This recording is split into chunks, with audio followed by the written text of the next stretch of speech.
Welcome smart competitive school. আজকে আমি GK MCQ এর মক টেস্ট নাম্বার 150 নিয়ে এসেছি।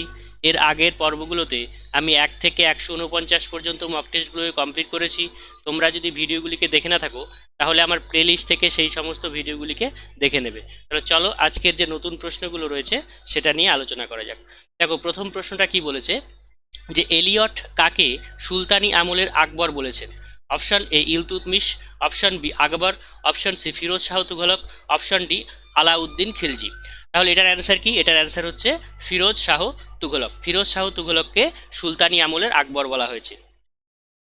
দক্ষিণাত্যে প্রথম মুসলিম আক্রমণ কার রাজত্বকালে ঘটে? Option A Balban, option B Sultana Razia, option C Firoz Shah Tughlaq, option D Jalaluddin Khalji. তাহলে দাক্ষিণাত্যে প্রথম মুসলিম আক্রমণ ঘটে কার সময়? জালালউদ্দিন খলজির সময়। কোন মুঘল সম্রাটের আমলে ইস্ট ইন্ডিয়া কোম্পানি দেওয়ানি লাভ করে?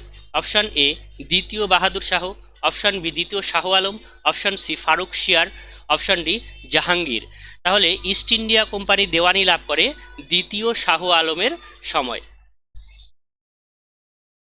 জাপ্তি প্রথা প্রবর্তন কে করেন? Option A Babur, option B Humayun, option C Akbar, option D Shahjahan. তাহলে জাপ্তি প্রথার প্রবর্তন করে কে? আকবর। কৃষ্ণদেব রায় তার বিখ্যাত গ্রন্থ অমুক্ত মাল্যদা রচনা করেন কোন ভাষায়? Option A Telugu, option B Kannada, option C Malayalam, option D Tamil. তাহলে এটার অ্যান্সার হচ্ছে তেলেগু ভাষায়। তেলেগু ভাষায় অমুক্ত মাল্যদা গ্রন্থটি রচিত হয়। কোন ধর্মের সাথে কালিকা পুরাণ যুক্ত? Option A Vaishnava, option B Jain, option C Shakta, option D Bauddha. তাহলে এটার অ্যান্সার কি হচ্ছে? কালিকা পুরাণ যুক্ত শাক্ত মানে ধর্মের সাথে। মনুস্মৃতি কোন বিষয়ের উপর রচিত? অপশন এ দর্শন, অপশন বি আইন, অপশন সি সমাজ, অপশন ডি মনোবিজ্ঞান। তাহলে মনুস্মৃতি হচ্ছে এটা আইন বিষয়ক গ্রন্থ। দ্য হিন্দু পেট্রিয়ট পত্রিকার সম্পাদক কে ছিলেন? Option A Brahmabandhab Upadhyay, option B Krishnamohan Bandyopadhyay, option C Satishchandra De, option D Harishchandra Mukhopadhyay. তাহলে হিন্দু পেট্রিয়ট পত্রিকার সম্পাদক কে ছিলেন? তাহলে এটা হলো হরিশচন্দ্র মুখোপাধ্যায়। আনন্দমঠ অনুসরণ করে স্থাপিত বিপ্লবী সংগঠন ভবানী মন্দির এর প্রতিষ্ঠাতা কে করেছিলেন বা কে ছিলেন?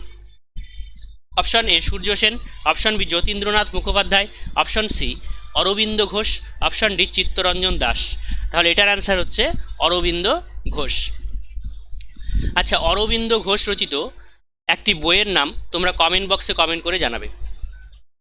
আইসোনেফ নিচের কোন বিষয়টি সমান লাইন নির্দেশ করে? অপশন এ বৃষ্টিপাত, অপশন বি চাপ, অপশন সি লবণাক্ততা, অপশন ডি মেঘাচ্ছন্নতা। তাহলে আইসোনেফ এটা হচ্ছে মেঘাচ্ছন্নতাকে নির্দেশ করে। ঠিক আছে, তোমরা এই 10-এর মধ্যে কে কত পেলে অবশ্যই কমেন্ট বক্সে কমেন্ট করে জানাবে। আর এর যে পিডিএফ সেটা আমি আমার টেলিগ্রাম চ্যানেলে দিয়ে দেবো। ভিডিওটিকে ভালো লাগলে তোমরা লাইক, শেয়ার এবং সাবস্ক্রাইব করবে। Thank you.